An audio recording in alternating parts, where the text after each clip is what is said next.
una nueva edición de Café Financiero con toda la información necesaria para manejar mejor tu dinero. Hoy vamos a hablar de planes de salud. ¿Cuáles son las empresas de medicina prepaga con los planes más económicos del mercado? Vamos también a repasar lo sucedido en los mercados de capitales y en el último bloque vamos a analizar, como siempre, las principales noticias económicas de estos últimos días con la visita hoy del economista Ricardo Delgado. Quédate con nosotros. Tras la siguiente pausa vamos a regresar con todos estos temas y vamos a responder a todas tus inquietudes.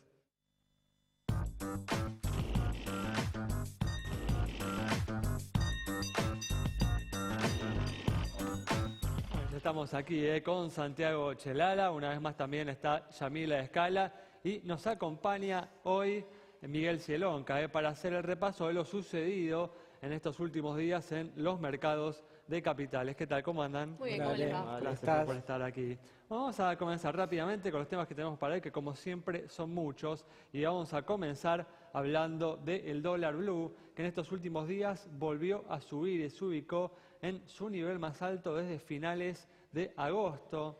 Santi, un panorama habitual en las segundas quincenas, ¿no?, de cada mes. Sí, también habitual, Ale, antes de las elecciones. La gente tiene incertidumbre, no sabe lo que va a ocurrir después de las elecciones de octubre con el dólar y entonces, bueno, se protege. A esto hay que sumar que en la primera quincena, recordemos, por primera vez la FIP redujo, y bastante, entre un 20 y hasta un 50% el cupo para la venta de dólar ahorro. Y entonces, bueno, mucha gente recurrió efectivamente al mercado informal en busca de divisas. También ha subido bastante el dólar bolsa, los bonos que la gente compraba con pesos y después podía cambiar por dólar billete también están a un valor bastante alto, casi similar o un peso menos apenas del dólar informal. Y bueno, todo esto recalienta un poco lo que es la demanda del dólar blue. Recordemos que en muy pocos días, a comienzos de octubre, Ale, el gobierno va a tener que depositarle 5.500 millones de dólares a los ahorristas en el pago de lo que es el Bodem 2015 y seguramente se van a resentir las reservas internacionales. ¿Qué es lo que va a pasar con el dólar después de las elecciones? Bueno, todas las apuestas están dadas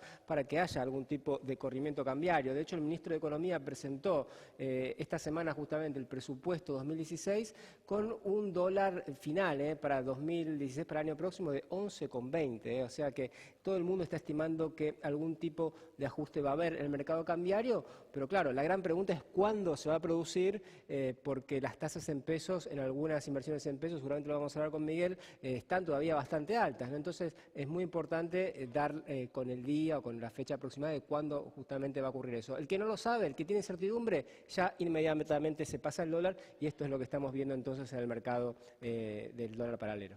Sí, Santi, evidentemente preocupado con este tema, el gobierno anunció justamente en estos últimos días la colocación de un bono mañana, un bono dólar link, estos bonos que ajustan justamente con la variación del dólar oficial, y también anunció la colocación de 2 bonos de YPF el martes que viene, ¿no? El gobierno está apuntando a retirar pesos de la plaza local que de otra manera podrían acrecentar la presión sobre el dólar blue. Y esto es lo que hace, Ale, justamente, ¿no? Este mayor endeudamiento y, bueno, cierta emisión más baja, lo que decías de la emisión de la moneda, de los pesos, hace justamente el dólar no se dispare todavía más, y que se mantenga en el orden o por debajo de los 16 pesos, recordemos, en un valor donde ya estuvo hace un año atrás. Probablemente si el gobierno siguiera dando la maquinita para financiarse, estaríamos en valores más altos.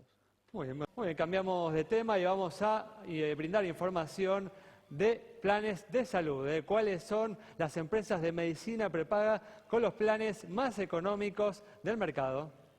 Una opción que eligen 4 millones de argentinos y de las más completas, sí las hay, con distintos planes según el distinto nivel adquisitivo de las personas, desde ya de los grupos familiares, y lo que vamos a hacer en esta oportunidad es presentarles esas opciones más baratas según las compañías, las más importantes del mercado, que llamamos para consultar. Atención, porque el mercado de la medicina prepaga, que a partir de octubre presenta una nueva suba en el año, estamos hablando de la cuarta y es del 9%, así que atentos a las cartas que llegan con las notificaciones, y si va a contratar contratar su compañía de seguro a cuando va a consultar a las distintas empresas, como siempre es la recomendación. Arrancamos entonces con estos valores que ven acá en pantalla. Para un adulto de unos 40 años, estamos hablando entonces para una persona solamente, Medicus en 1.008 pesos por mes. Un poquito más arriba, el Hospital Alemán 1.149, el Hospital Británico 1.197, SMG 1.490 y ya en 1.498 OMINT. Seguimos con Prevención Salud, la empresa del grupo Sancor, 1.579, Hospital Italiano 1.588, Staff Médico 1.708 y OSDE 1.721, Sierra Galeno 1.769. Si nos vamos entonces a lo que es un grupo familiar, mamá, papá y 2 menores, estos son los valores que nos encontramos. 2.808 pesos para el Hospital Alemán, Medicus 2.868, Staff Médico 3.398, OMIN 3.583, 4.027 para SMG. Ya en la segunda parte de esta lista que les traemos, 4.135 para Prevención Salud, Hospital Británico 4.603, Italiano 4.646, Galeno 5017, 5.017 y OSDE 5.108 pesos, esto para el grupo familiar. Importantísimo siempre ir a más de una empresa a consultar, pero saber que usted cuenta con esta posibilidad. Definitivamente, porque como acabamos de ver, hay importantes diferencias entre las distintas empresas de medicina prepaga. Bueno, vamos a cambiar de tema, vamos a comenzar con el repaso de lo sucedido en los mercados de capitales y un día positivo para el mercado local después de 4 ruedas de caída, Miguel. Así es, Alejandro, la verdad es que gracias a Dios, al petróleo y a Brasil, el Merval finalmente corta la racha negativa. Les recuerdo, es importante tener en cuenta que el papel que tiene más peso en el índice Merval es Petrobras Argentina y obviamente está no solo Petrobras, sino arrastrado el Merval de capa caída desde hace un tiempo. Les recuerdo que la semana pasada S&P, que es una de las principales calificadoras de riesgo, le bajó la nota crediticia a Brasil.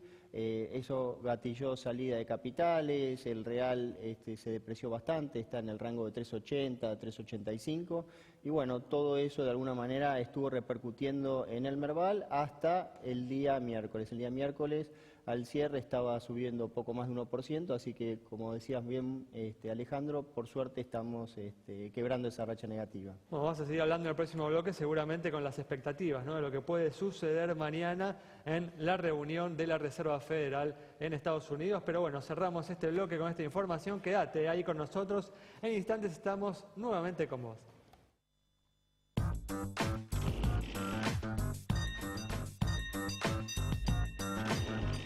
Muy bien, estamos aquí una vez más de regreso y vamos a responder rápidamente a las consultas que nos han enviado. Como hacemos siempre, iniciamos con una inquietud sobre la situación de una entidad bancaria.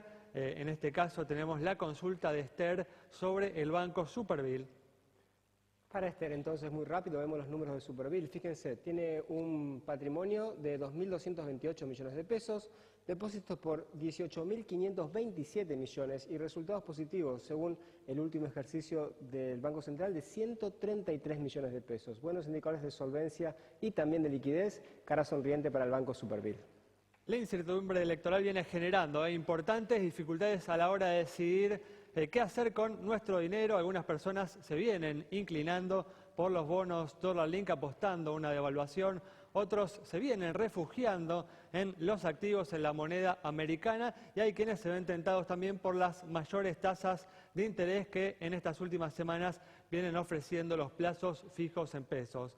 Maite Peñoniori conversó con el público para ver por cuál de estas opciones se vienen inclinando y por qué.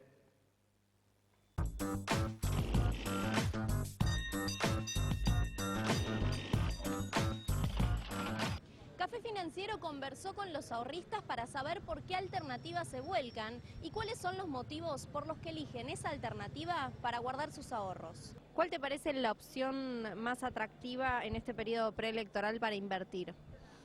Bueno, considero, en función de que hace poquito retocaron las tasas de interés de los plazos fijos en pesos es una muy buena opción para poder invertir. Todos los candidatos están diciendo que bueno, que hay que revisionar el tipo de el cambio, pero no creo que sea fuerte. Calculo que se va a acomodar a lo que debería estar y vamos a estar con eso bien. Los plazos fijos sí, la verdad que son buenos, tienen una tasa de un 25%, creo que este año la inflación no está haciendo tanto, así que puede llegar a ser interesante con respecto al dólar blue que está muy alto, ¿no? Y yo creo que inevitablemente es el dólar. No hay otra forma, me parece, de proteger los ahorros que no sea en dólares. La oferta que hay en plazo fijo a través de las últimas medidas del Banco Central me parecen oportunas.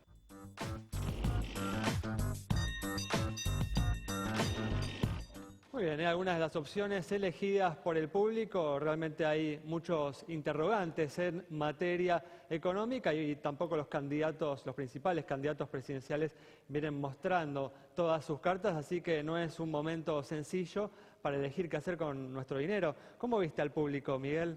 Mirá, en mi opinión, todos tienen un poco de razón. Creo que quizás cada uno de los que opinaba estaba enfocando a otro horizonte de inversión. O sea, en la medida en que estemos hablando del cortísimo plazo, me parece que colocarse en pesos en estos niveles es muy atractivo. A mediano y largo plazo realmente tengo dudas de que una inversión en pesos realmente proteja el poder adquisitivo de lo que puede venir, obviamente dependiendo del escenario que cada uno de los candidatos pueda traernos.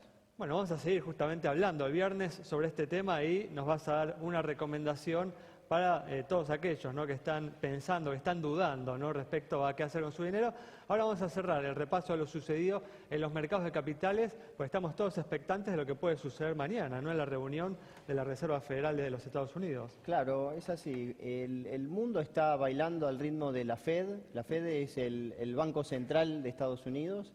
Se está reuniendo miércoles y jueves y al final de su reunión, el jueves, se espera que defina si finalmente sube o no la tasa de interés.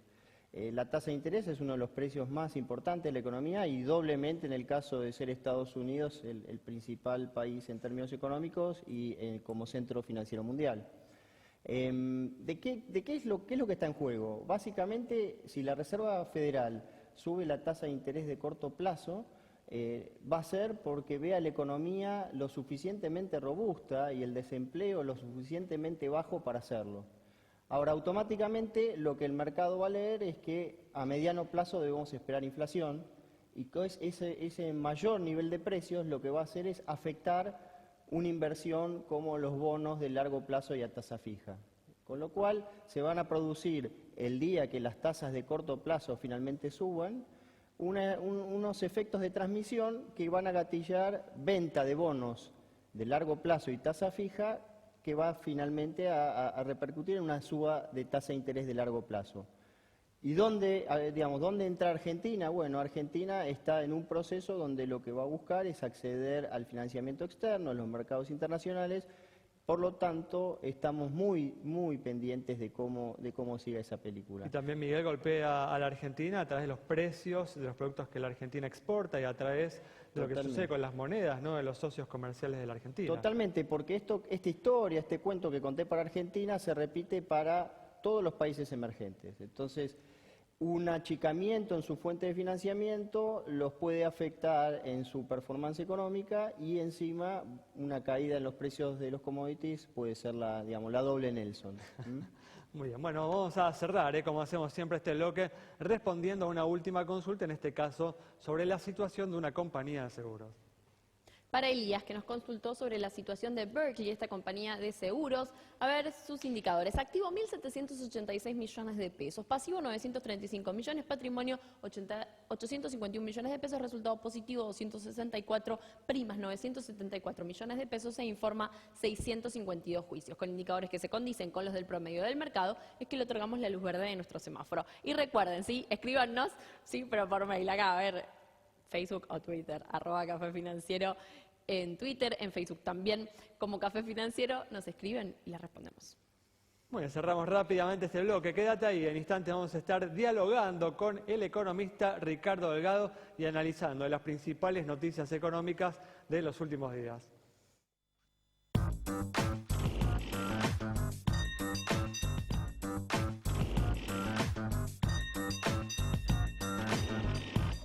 Bueno, ya estamos aquí con Ricardo Delgado para analizar las principales noticias económicas de estos últimos días. ¿Qué tal, Ricardo? ¿Cómo andás? ¿Cómo les va? Buenas noches. Bueno, gracias por estar una vez más aquí. Un gusto, como siempre.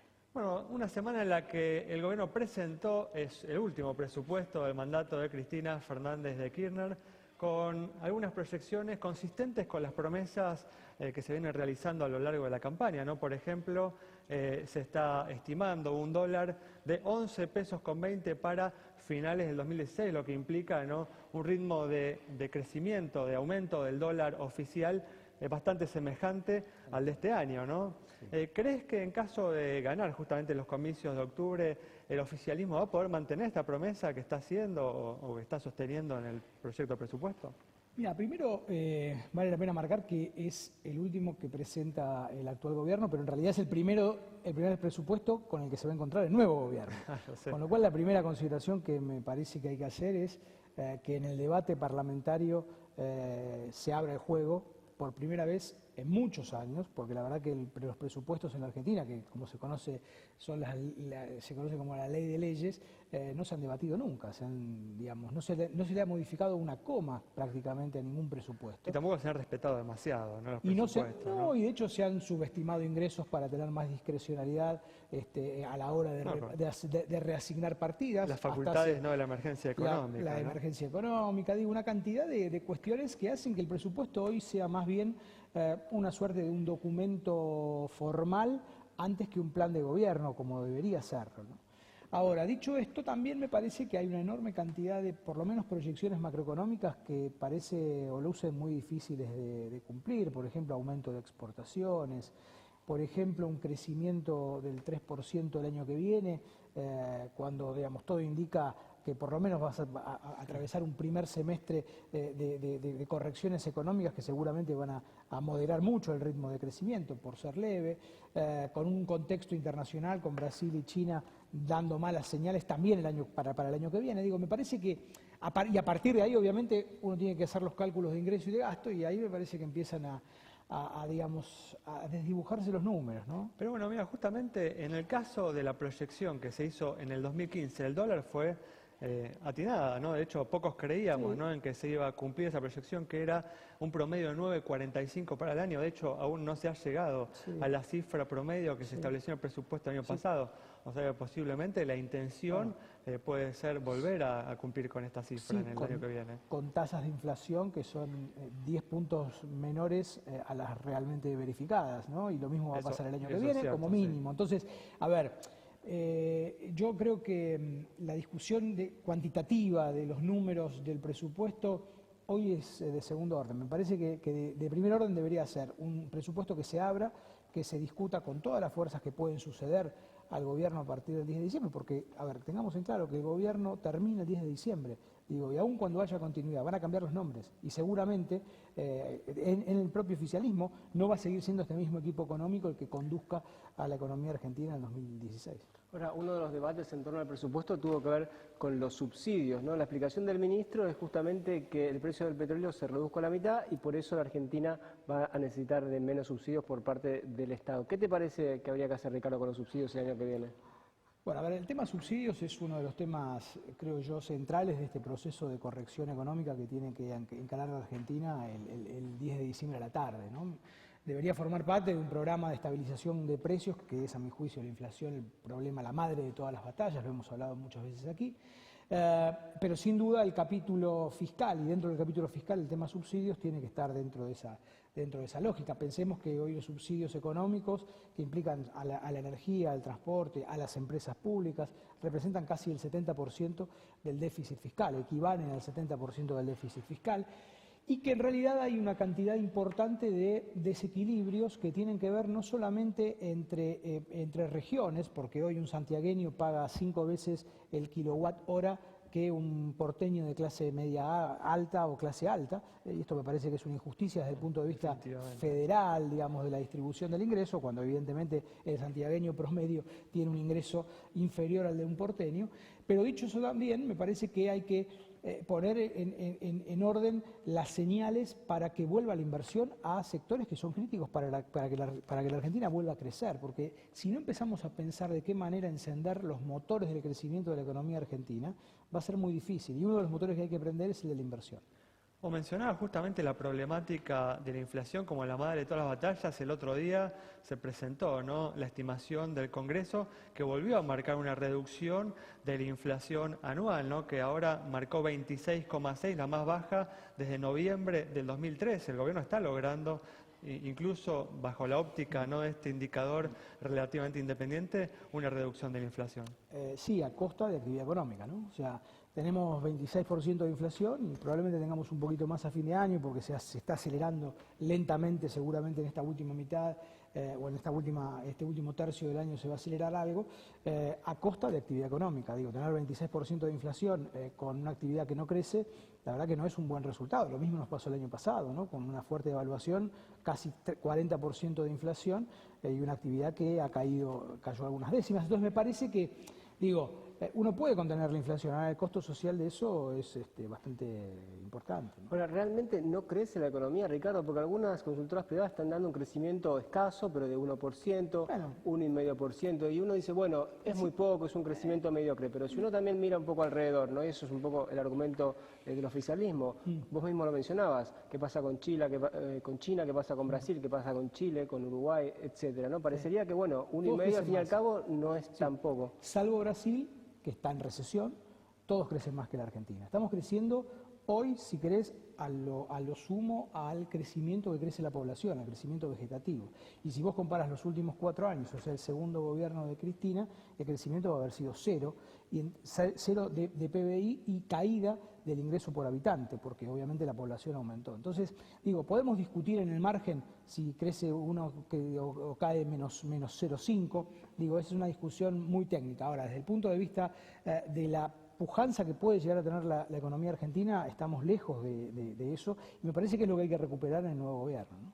Hablábamos, Ricardo, en el primer bloque que volvió a subir el dólar blue, hoy cerró justamente cerca del nivel récord que había alcanzado a finales de agosto. ¿Crees que el gobierno va a poder contener al blue en estos niveles o crees que en estos próximos meses, en el final del mandato, se puede llegar a disparar aún más? A ver, yo creo que hay un proceso natural de dolarización de carteras que a mi juicio se exacerba, no solo por la existencia misma del proceso electoral, es inevitable que la gente quiera tener, digamos, una mayor cobertura en una moneda dura, el dólar en este caso, sino además por 2 elementos. Un elemento estrictamente económico y financiero, que es que hay muchos pesos en circulación y que ese excedente de pesos, bueno, evidentemente una parte va a ir a refugiarse al dólar, pero además hay un componente político. Yo creo que, y vos lo planteabas, los principales candidatos están diciendo nada, o no están diciendo nada en relación al futuro económico de los argentinos. Y cuando los candidatos, los que se van a sentar el 10 de diciembre en el sillón de Rivadavia, no dicen nada, la gente empieza a tener miedo, empieza a fantasear, y la fantasía en términos económicos implica incertidumbre y cobertura. Y eso es lo que hoy está explicando en parte esta mayor tendencia y esta mayor dinámica a dolarizar carteras, ¿no? Y desde tu punto de vista, ¿es inevitable realmente una devaluación a partir de diciembre? No, yo creo que en realidad lo que vos tenés que lograr es que la Argentina gradualmente vaya a un mercado unificado. Me parece que las señales de normalidad económica a partir de un plan de estabilización de precios que, como insisto, digamos, debería ser a mi juicio el tema central que tiene que encarar el nuevo gobierno en materia macro, digamos, desde el primer momento, claramente, digamos, empezar a lograr señales de convergencia entre los diferentes dólares y el dólar comercial o el dólar oficial, que, digamos, con toda, digamos, crudeza, se ha devaluado, digamos, y se ha acelerado algo, no mucho, pero algo la tasa de devaluación, incluso después de las PASO. Esto es un proceso natural, el gobierno lo sabe, el gobierno sigue devaluando, por supuesto, menos de lo que debería para compensar los precios, pero esto todos sabemos que es una especie de espiral, ¿no? Digamos, precio y devaluación, que a mi juicio también hace que las expectativas de inflación en los próximos meses aumenten. Pero ciertamente, hablar de devaluación por fuera de un programa, ya lo probamos muchas veces, la última fue en enero del año pasado y así no fue, muy mal. Bueno, Ricardo, muchas gracias por haber estado con nosotros. Muchísimas gracias. Nos vamos entonces con el análisis muy claro de Ricardo Delgado sobre las principales cuestiones que están preocupando hoy a la economía argentina y bueno, y un anticipo de lo que puede suceder luego de las elecciones. Nos reencontramos el próximo viernes a las 20 horas aquí en Metro. Música